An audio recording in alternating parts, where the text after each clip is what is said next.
bear with me. And if you can't hear me, let me know. Because I do have a few things to say. I've got a lot of things to say.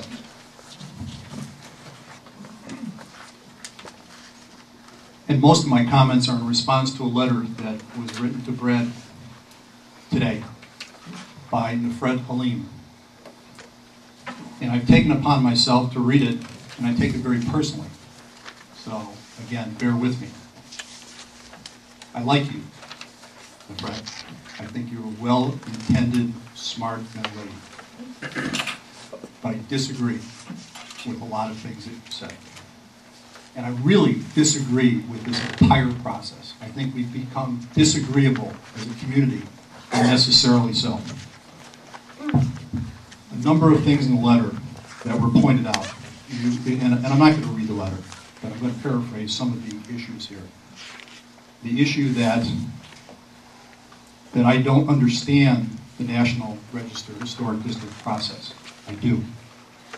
What I objected to at the last meeting was two private citizens, Nefred and Beth Baxter, taking the work product from the community and hours before we were to meet, submitted around this local government body that has been elected to represent this community.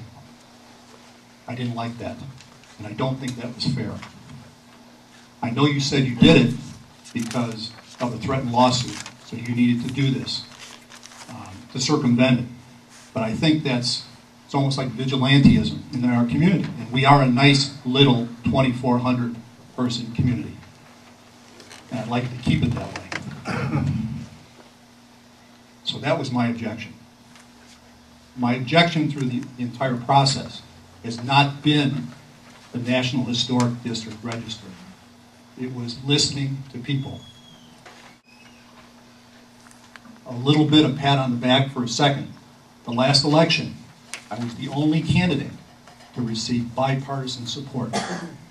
That is a nice thing. That is a really nice thing. So what that means is that there was many people that agree with my decision and my decisions that have disagreed. And you know what? That's good government. That is good government. To have people that disagree, to have elected officials that can make a decision based upon the facts. Not a statement, not a position.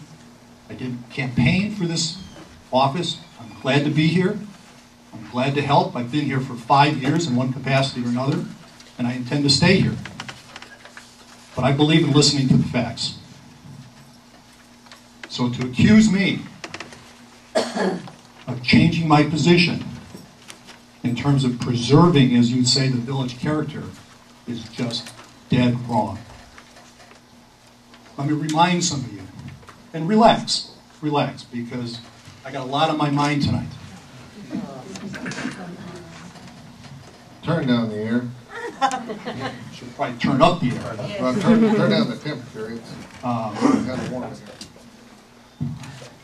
I've served here for, just to remember, I've been on both sides of a lot of different issues here.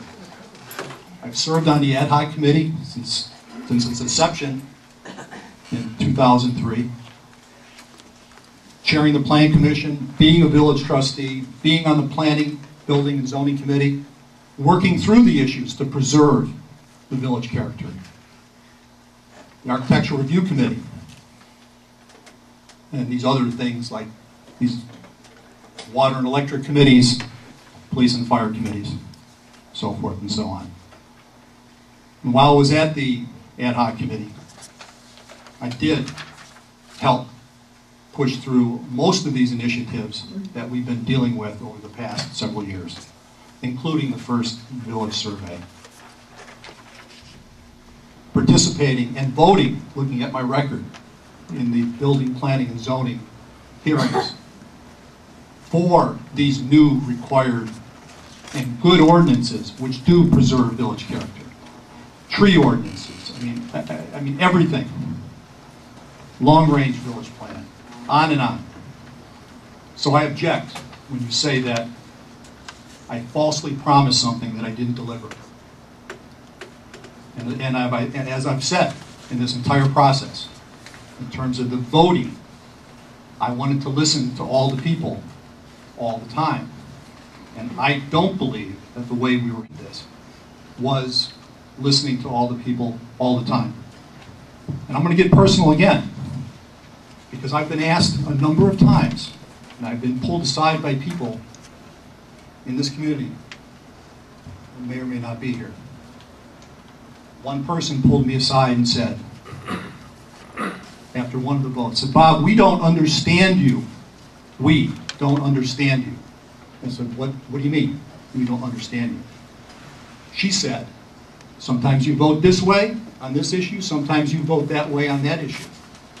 And I smiled and I said, maybe because I listened to the debate and I listened to the issues and I voted that way. Based on the issues, not based upon some ideological belief.